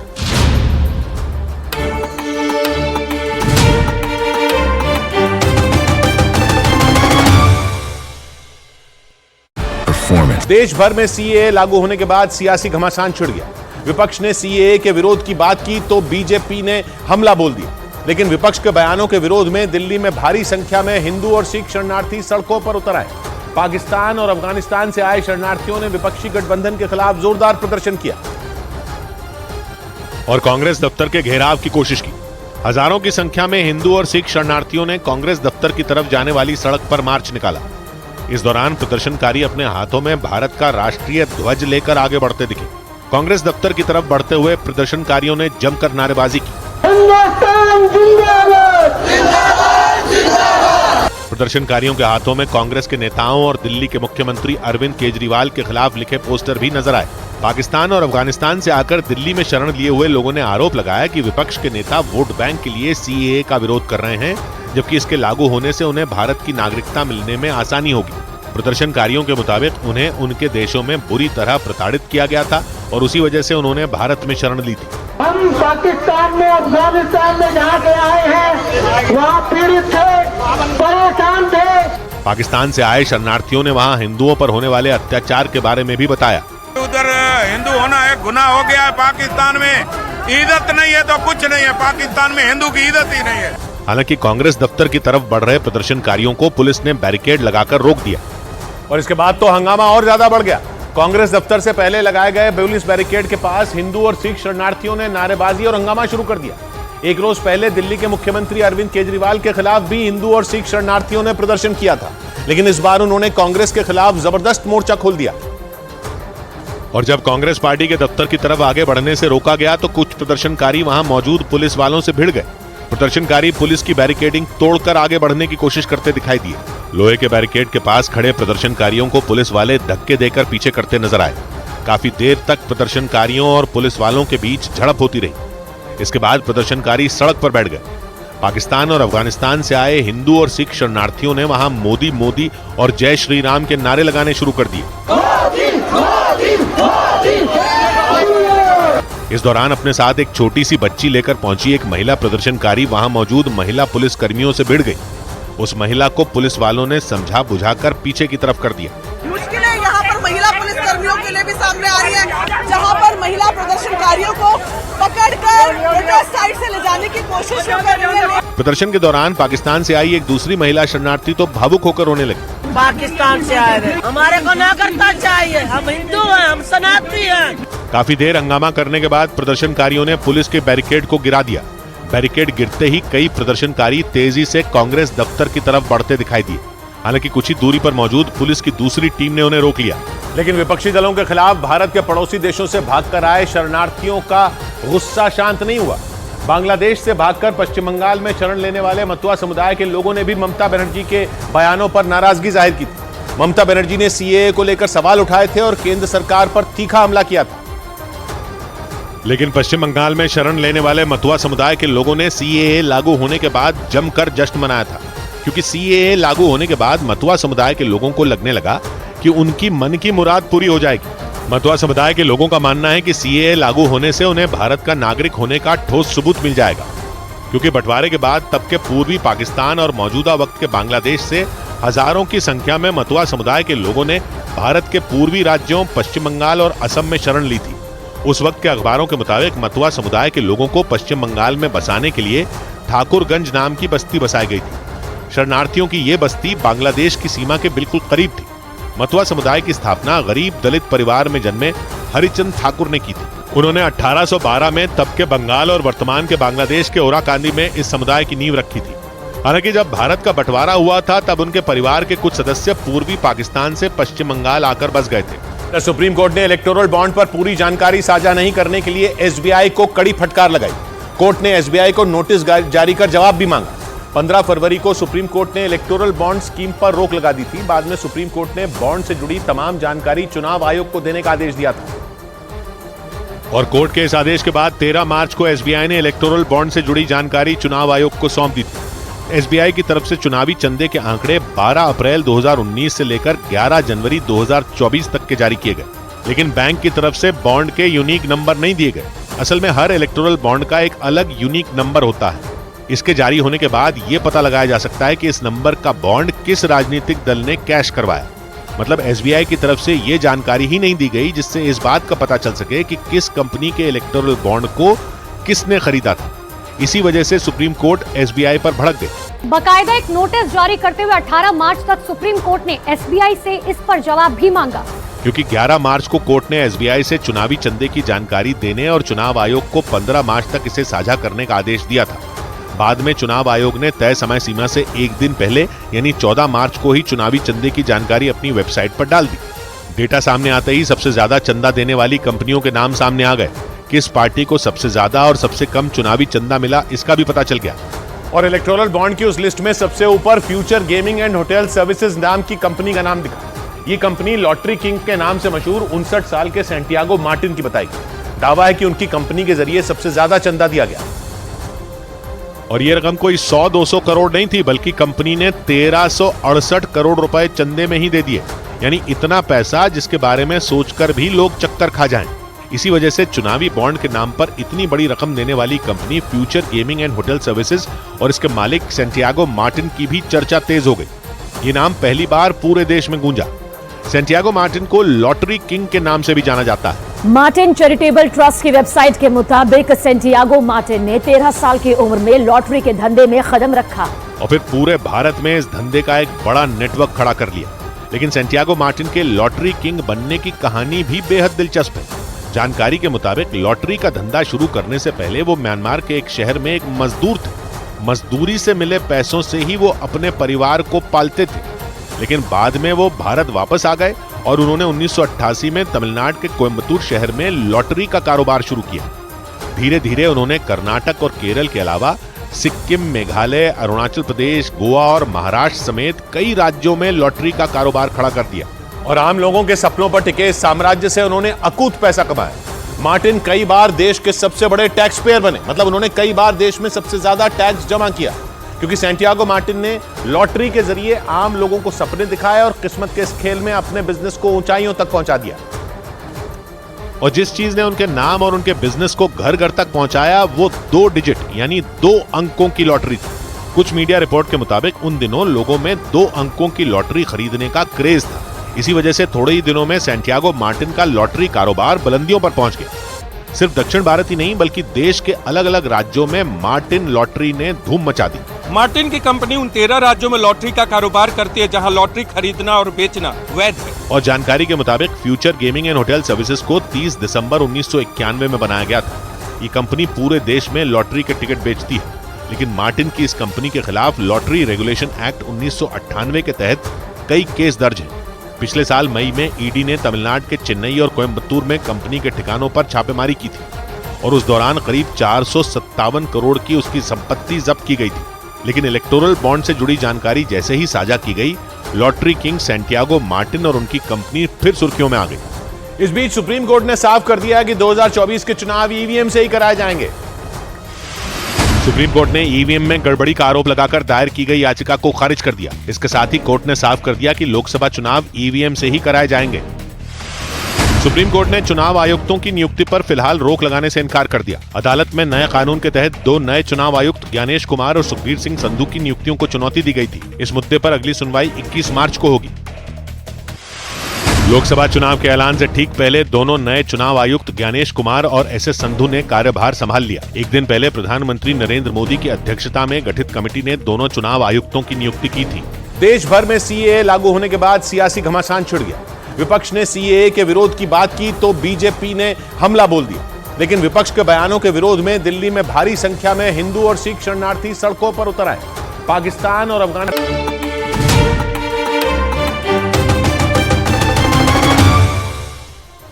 केरल के वायनाड में एक ऐसा सड़क हादसा हुआ कि इसका वीडियो देखकर लोगों की रूह कांप गई। वहां एक कार ने सामने से आ रहे एक स्कूटर को जोरदार टक्कर मार दी और वो टक्कर इतनी खतरनाक थी कि वहां मौजूद लोगों की सांसें थम गई।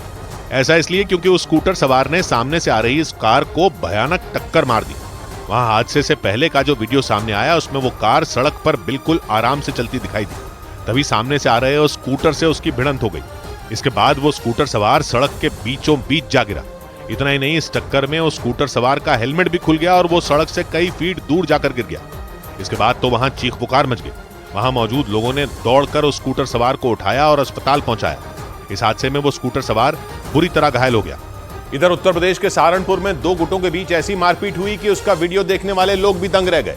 वहां दोनों गुटों के लोगों ने एक दूसरे को जमकर पीटा और एक घर में घुसकर तोड़फोड़ तक कर दी। और दोनों गुटों के बीच हुई हिंसक झड़प में सड़क जंग का मैदान बन गई। वहां बड़ी संख्या में मौजूद लोग एक दूसरे पर पत्थरों की बरसात करते नजर आए। इस दौरान कुछ लोग अपने हाथों में डंडे लेकर बीच सड़क पर पहुंच गए और कई मोटरसाइकिलों पर डंडे मारते दिखाई दिए और कुछ देर बाद तो उनमें एक मोटरसाइकिल को उन लोगों ने नाले में गिरा दिया। इस बीच वो लोग काफी देर तक गाली गलौज भी करते रहे, लेकिन मारपीट और तोड़फोड़ का सिलसिला यही नहीं थमा। वो लोग वहां एक महिला के घर के अंदर घुस गए और वहां जमकर तोड़फोड़ की। वीडियो में फ्रिज, वॉशिंग मशीन और बर्तन बिल्कुल टूटे हुए नजर आए। इतना ही नहीं, कमरे के अंदर लगा पंखा भी उन्होंने तोड़ डाला, जबकि लोहे का बना भारी भरकम दरवाजा भी तोड़कर जमीन पर गिरा दिया गया। इस घटना के बाद उस महिला ने थाने में शिकायत दर्ज करा दी, लेकिन दोनों गुट के लोगों ने मारपीट और तोड़फोड़ क्यों की, इसका पता नहीं चल सका। इधर इजराइल में एक आदमी पर हुए हमले का खौफ से भर देने वाला एक वीडियो सामने आया। यह हमला उस वक्त हुआ जब वो आदमी एक रेस्टोरेंट में खाने का बिल भर रहा था और तभी वो हमलावर उस रेस्टोरेंट में घुसा और उस आदमी पर पीछे से हमला कर दिया। ये सब कुछ इतना अचानक हुआ कि वहां मौजूद लोग कुछ समझ ही नहीं पाए और कुछ सेकंड तक वहीं खड़े होकर सब कुछ देखते रहे। उस आदमी के गले पर वार करने के लिए उस हमलावर ने उसे बुरी तरह जकड़ लिया। इस दौरान जब पीछे खड़े एक आदमी ने उसे पकड़ने की कोशिश की तो वो हमलावर उस आदमी को साथ लेकर ही जमीन पर गिर पड़ा। इसके बाद उस आदमी ने खुद को उसके चंगुल से छुड़ाया और खड़े होकर अपनी बंदूक निकाली। वो आदमी बंदूक दिखाकर उसे धमकाता नजर आया और तभी उस हमलावर ने किसी तरह खुद को छुड़वाया और वहां से भागने की कोशिश की, लेकिन वहां पहुंची इजराइल की पुलिस ने उसे पकड़ लिया। हालांकि हमले की वजह अभी तक साफ नहीं हो पाई। इधर IPL team royal Challengers Bangalore के नाम बदलने की चर्चा तेज हो गई। खबर है कि आईपीएल की टीम रॉयल चैलेंजर्स बेंगलोर अपना नाम बदल सकती है। सूत्रों के मुताबिक आईपीएल शुरू होने से पहले आरसीबी अपने नाम से बेंगलोर शब्द हटा सकती है। आईसीसी स्टॉप क्लॉक रूल को वनडे और टी20 इंटरनेशनल क्रिकेट में सख्ती से लागू करने की तैयारी में है। इस नियम के मुताबिक गेंदबाजी करने वाली टीम को पिछला ओवर खत्म होने के 60 सेकंड के अंदर नया ओवर शुरू करना होगा। इस नियम का 3 बार उल्लंघन करने पर 5 रन का जुर्माना लगाया जाएगा। ऑस्ट्रेलिया के बल्लेबाज मैथ्यू वेड ने टेस्ट क्रिकेट से संन्यास लेने का ऐलान कर दिया। इसके साथ ही उन्होंने फर्स्ट क्लास क्रिकेट से भी संन्यास ले लिया। हालांकि वो वनडे और टी20 में ऑस्ट्रेलिया की तरफ से खेलते रहेंगे। यही नहीं, मैथ्यू वेड 22 मार्च से शुरू हो रहे आईपीएल में भी खेलेंगे।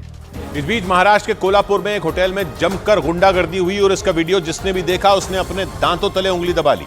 आरोप लगा कि नशे में धुत एक पुलिसकर्मी ने उस होटल के एक कर्मचारी को पीट दिया और वीडियो में काली पैंट पहना एक आदमी उस कर्मचारी के बाल खींचकर उसे घसीटता नजर आया। कुछ देर में वो उस होटल के काउंटर के पास से उसे घसीटकर पीछे की तरफ ले जाता दिखाई दिया। हालांकि उस कर्मचारी को 2 लोग बचाते भी दिखे, लेकिन उस आदमी पर इसका कोई असर नहीं दिखा और गुस्से में उसने उस कर्मचारी को फर्श पर गिरा दिया।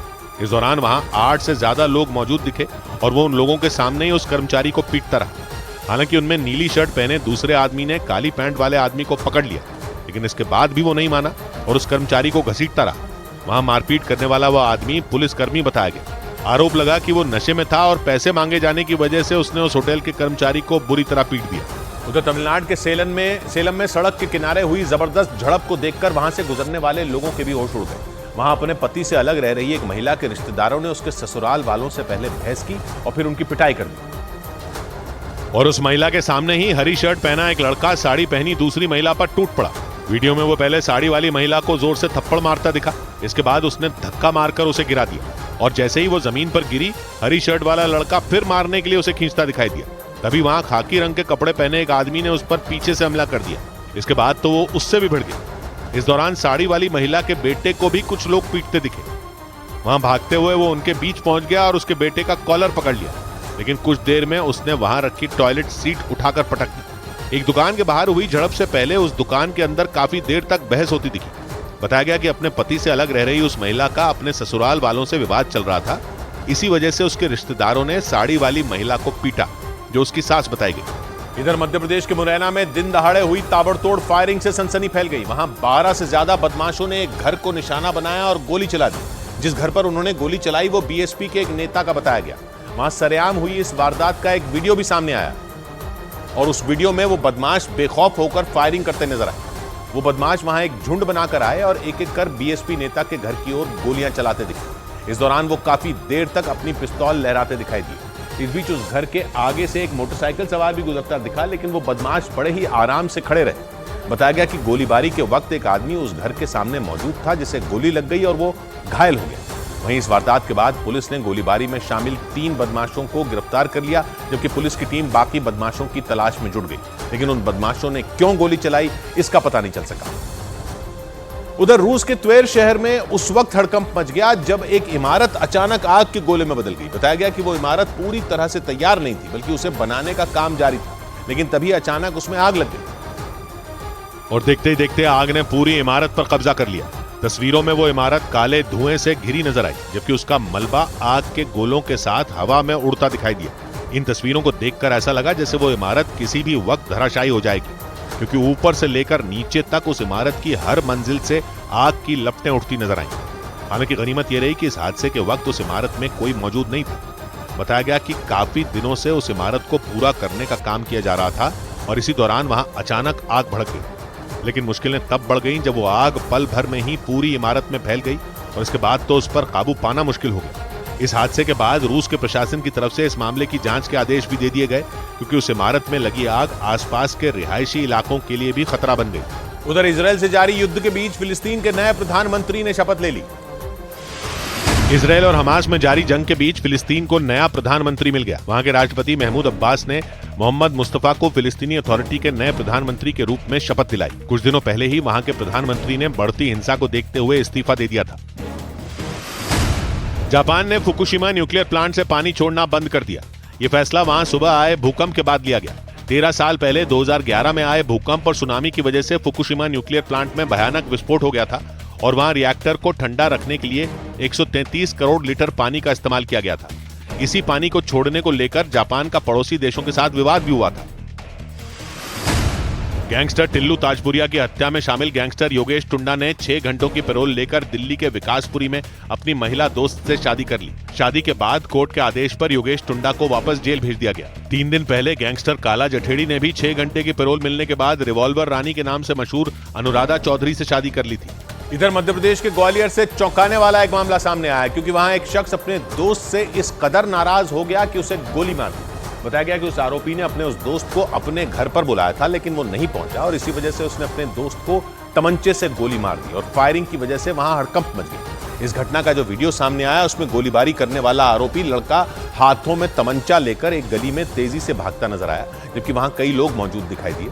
थोड़ी देर बाद उस गली में शोर शराबा शुरू हो गया और लोग भागते नजर आए। बताया गया कि हमलावर ने अपने दोस्त के घर पहुंचकर पहले उसके साथ मारपीट की, इसके बाद तमंचे से फायरिंग कर दी। हालांकि तमंचे की गोली उस लड़के को नहीं लगी। इसके बाद जब वो हमलावर वहां से भागने लगा तो लोगों ने उसे पकड़ लिया। पुलिस के मुताबिक 1 रोज पहले हमलावर ने मैसेज करके अपने दोस्त को बुलाया था, लेकिन जब उसने मैसेज का जवाब नहीं दिया तब गुस्से में तमतमाए हमलावर ने उसके साथ मारपीट और गोलीबारी कर दी। पुलिस ने हमलावर और उसके एक साथी को हिरासत में ले लिया। उधर पश्चिमी मीडिया के मुताबिक रूस के राष्ट्रपति व्लादिमीर पुतिन ने परमाणु हमले की धमकी के बाद अपने न्यूक्लियर हथियारों की एक बड़ी खेप पड़ोसी देश बेलारूस में भेज दी। माना जा रहा है कि पुतिन के इस कदम से नेटो के कई सदस्यों की चिंता बढ़ गई, क्योंकि जंग में यूक्रेन की मदद करने की वजह से वो पहले ही रूस के निशाने पर आ गए। इसी बीच दावा किया गया कि पुतिन ने अपने विनाशकारी हथियारों को नेटो के उन सदस्यों की सीमा के बिल्कुल करीब तैनात कर दिया। 2 रोज पहले ही पुतिन ने धमकी दी थी कि रूस पर बुरी नजर डालने वाले देशों के खिलाफ वो परमाणु हमला करने से भी चूकेंगे नहीं। उनके ये सख्त तेवर ऐसे समय में दिखे जब यूक्रेन ने रूस की धरती पर भीषण बमबारी कर उसे खुली चुनौती दे दी। दावा किया गया कि यूक्रेन के इस पलटवार के पीछे अमेरिका समेत पश्चिमी देशों से मिले लंबी दूरी के हथियारों ने अहम भूमिका निभाई। पश्चिमी मीडिया के मुताबिक इसीलिए पुतिन ने अपने पड़ोसी और साथी देश बेलारूस में तैनात परमाणु हथियारों की संख्या बढ़ा दी। रूस का ये कदम नेटो के लिए खतरे की घंटी माना गया, क्योंकि रूस और यूक्रेन से सीमाएं साझा करने वाले बेलारूस के बॉर्डर नेटो के कई सदस्यों से लगते हैं, जिनमें पोलैंड, लिथुआनिया और लातविया शामिल हैं। इस बीच इजरायल ने हमास के उस खतरनाक लड़ाके को मार गिराने का दावा किया जो दुनिया के अलग अलग देशों में यहूदियों पर हमले के लिए जिम्मेदार बताया गया। इजरायल के मीडिया के मुताबिक उसे लेबनान में एक हवाई हमले में ढेर कर दिया गया। और इस हमले का जो वीडियो सामने आया उसमें दिखा कि सड़क पर चल रही एक कार में अचानक जोरदार धमाका हो गया। इस हवाई हमले में उस कार के चिथड़े उड़ गए। इजरायल के मीडिया ने दावा किया कि हमास का हादी अली मुस्तफा नाम का लड़ाका उसी कार में मौजूद था जो ड्रोन हमले में मारा गया। दावा किया गया कि हादी अली मुस्तफा पर दुनिया के कई देशों में इजरायली नागरिकों और यहूदियों पर हमले के आरोप थे। यही नहीं, उसे इजरायल में भी कई धमाके करने के लिए जिम्मेदार बताया गया। लेकिन इजरायल ने उसे लेबनान के पश्चिमी छोर पर मौजूद टायर शहर में मार गिराने का दावा किया। लेबनान की ओर से भी इस हमले की पुष्टि की गई, लेकिन लेबनान ने आरोप लगाया कि इजरायल की सेना ने जिस कार पर हमला किया उसके पास चल रही मोटरसाइकिल भी धमाके की चपेट में आ गई। जिसकी वजह से उस मोटरसाइकिल सवार की मौत हो गई। उधर गाजा में हमास से जारी जंग के बीच इजराइल ने लेबनान में एक बार फिर तबाही मचा दी। इजराइल के मीडिया के मुताबिक वहां की सेना ने लेबनान में चरमपंथी संगठन हिजबुल्लाह के 2 ठिकानों को मिट्टी में मिला दिया और वहां ऐसी जबरदस्त एयर स्ट्राइक कर दी कि आसपास के इलाकों के लोग भी दहशत में आ गए। तस्वीरों में दिखा कि एक बहुमंजिला इमारत पर मिसाइल दाग दी गई। मिसाइल गिरते ही वहां इतना भयंकर धमाका हुआ कि उस इमारत के परखचे उड़ गए। विस्फोट के बाद वहां हर तरफ सिर्फ और सिर्फ धूल नजर आई। इजराइल ने इसी तरह का एक और हमला किया और इस बार जिस ठिकाने पर कहर बरपाया गया वो आबादी वाले इलाके में कई मकानों के बीच दिखाई दिया। लेकिन इजराइल के लड़ाकू विमानों ने ऐसा सटीक हमला किया कि सिर्फ वही मकान बर्बाद हुआ जिसे हिजबुल्लाह का ठिकाना बताया गया। यह हमला लेबनान के पूर्वी इलाके में मौजूद बाल्बेक शहर में किया गया। हमास से जंग के बीच इजराइल की फौज ने लेबनान के उत्तरी इलाकों में मौजूद हिजबुल्लाह के ठिकानों को कई बार दहलाया, लेकिन ऐसा पहली बार हुआ जब लेबनान में इतने भीतर तक घुसकर बमबारी की गई। इधर जम्मू कश्मीर के डोडा में उस वक्त हड़कंप मच गया जब एक शॉपिंग कॉम्प्लेक्स में आग लग गई। बताया गया कि वो आग इतनी भीषण थी कि कुछ ही देर में उसने पूरे शॉपिंग कॉम्प्लेक्स को जलाकर राख कर दिया और यही वजह रही कि उस इलाके से कई घंटों तक आग की लपटें उठती रही। उन तस्वीरों को देखकर ऐसा लगा मानो वो आग कई किलोमीटर तक फैल गई, जिसकी वजह से उस पर काबू पाना चुनौती बन गया। आशंका जताई गई कि उस शॉपिंग कॉम्प्लेक्स में शॉर्ट सर्किट हुआ और आग ने पूरे कॉम्प्लेक्स को अपनी चपेट में ले लिया। इसके बाद वहां पहुंची दमकल की टीम ने आग बुझाने की कोशिश शुरू कर दी ताकि वो आग उस कॉम्प्लेक्स के आसपास मौजूद घरों तक न पहुंच पाए। हालांकि जब तक आग बुझी वो पूरा कॉम्प्लेक्स जलकर राख हो गया। इस बीच भारतीय नौसेना ने समुद्री लुटेरों के कब्जे से एक और जहाज को छुड़ा लिया। भारतीय नौसेना ने हिंद महासागर में एक बांग्लादेशी जहाज को अफ्रीकी देश सोमालिया के समुद्री लुटेरों से बचा लिया। इस मालवाहक जहाज का अपहरण कर लिया गया था। ये जहाज पश्चिम एशिया के देश यूएई से बांग्लादेश जा रहा था। देश विदेश के विश्वविद्यालयों में छात्रों को कानून की बारीकियां समझाने के मकसद से दिल्ली में 20वीं K K Luthra memorial moot court प्रतियोगिता का आयोजन किया गया। इस बार इस प्रतियोगिता में देश और विदेश के 72 विश्वविद्यालयों के छात्रों ने हिस्सा लिया। खराब ग्लोबल संकेतों की वजह से भारतीय शेयर बाजार पर दबाव देखने को मिला। इस दौरान टेलीकॉम को छोड़कर दूसरे सभी सेक्टोरल इंडेक्स लाल निशान पर बंद हुए। सबसे ज्यादा गिरावट oil and gas, auto, capital goods और हेल्थ केयर सेक्टर के शेयरों में रही, जिसकी वजह से बॉम्बे स्टॉक एक्सचेंज का सेंसेक्स 453 अंकों की गिरावट के साथ 72,643 पर बंद हुआ, तो निफ्टी 123 अंक गिरकर 22,023 के स्तर पर आ गया। इधर बिहार के बेतिया में कई घरों में अचानक आग लगने से हड़कंप मच गया। इसके बाद तो वहां चीख पुकार मच गई। हालांकि वहां मौजूद लोगों ने इस आग को बुझाने के लिए एड़ी चोटी का जोर लगा दिया, लेकिन वो आग बुझने के बजाय और ज्यादा भीषण हो गई। इतना ही नहीं, उस आग ने एक एक करके कई घरों को अपनी चपेट में ले लिया। वहां दूर से ही आग की ऊंची ऊंची लपटें उठती दिखाई दी। कुछ ही मिनटों में आग से निकला काला धुआं पूरे इलाके में फैल गया। इसके बाद देखते ही देखते वहां लोगों की भीड़ जमा हो गई। बताया गया कि वहां पर पहुंची दमकल की टीम ने आग को बुझाने की बहुत कोशिश की, लेकिन आग इतना खतरनाक रूप ले चुकी थी कि लगातार बढ़ती ही चली गई। उसे देखकर ऐसा लगा मानो सब कुछ राख करके ही छोड़ेगी, और हुआ भी ऐसा ही। आग ने कई घरों को जलाकर राख कर दिया। बताया गया कि इस हादसे में 3 लोग बुरी तरह घायल हो गए। इसके साथ ही कई मवेशी भी जलकर मर गए। हालांकि आग किस वजह से लगी इसका पता नहीं चल पाया। इस बीच लखनऊ में एक मोटरसाइकिल और एक कार की टक्कर के बाद ऐसा हंगामा खड़ा हुआ कि वहां खड़े लोगों के होश उड़ गए। आरोप है कि उस कार में सवार महिला सड़क की रॉन्ग साइड से आ रही थी। इस दौरान जब सामने से आ रही उस मोटरसाइकिल से उसकी टक्कर हो गई तो उस महिला ने बीच सड़क पर बवाल मचा दिया और उस मोटरसाइकिल सवार को पीटने के लिए अपना जूता उतार लिया। इस दौरान वो आदमी चुपचाप वहां खड़ा दिखाई दिया, जबकि वो महिला बार बार उस पर हाथ उठाती नजर आई। इस दौरान वहां लोगों की भीड़ जमा हो गई, लेकिन इस सबसे बेपरवाह उस महिला ने उस मोटरसाइकिल सवार पर जमकर जूते बरसाए। वो महिला इस बात पर अड़ गई कि उसकी कार में हुए नुकसान की भरपाई वो आदमी ही करेगा। और जब उस आदमी ने उस महिला को समझाने की कोशिश की तो वो और भड़क गई, और इसके बाद तो उसने आओ देखा ना ताओ बस उसे धुआंधार पीटना शुरू कर दिया। आरोप है कि ऑफिस जाने के दौरान वो महिला सड़क पर गलत दिशा में गाड़ी चलाते हुए आई। इस दौरान जब सामने से आ रहे उस मोटरसाइकिल सवार ने उसे टक्कर मार दी तो उसने बीच सड़क पर ही उसे पीट दिया। इधर राजस्थान के सीकर में उस वक्त दहशत फैल गई जब वहां एक केमिकल गोदाम में भीषण आग लग गई। तेजी से फैली आग ने उस गोदाम के हर हिस्से को अपनी गिरफ्त में ले लिया, लेकिन मुश्किलें तब और ज्यादा बढ़ गईं जब उस गोदाम में रखे केमिकल से भरे ड्रमों में धमाके होने लगे, क्योंकि इसकी वजह से आग ने और भयंकर रूप ले लिया। तस्वीरों में दिखा कि आग की भीषण लपटें उस केमिकल गोदाम में हर तरफ फैल गई, क्योंकि वहां से निकल रहे काले धुएं ने पूरे इलाके को अपनी जद में ले लिया। आग भड़कने के बाद दमकल विभाग को सूचना दी गई। दमकल कर्मियों ने काफी मेहनत के बाद उस आग पर काबू पाया, लेकिन उनके आग बुझाने से पहले ही उस केमिकल गोदाम का बड़ा हिस्सा जलकर राख हो गया। हालांकि वहां आग कैसे लगी इसका पता नहीं चल सका।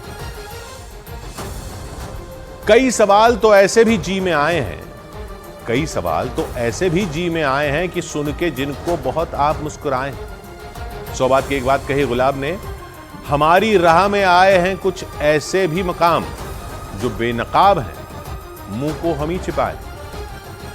मिलते हैं सोमवार को, घड़ी इशारा करेगी 9 बजे रात का। वक्त फिर होगा 100 बात की बात।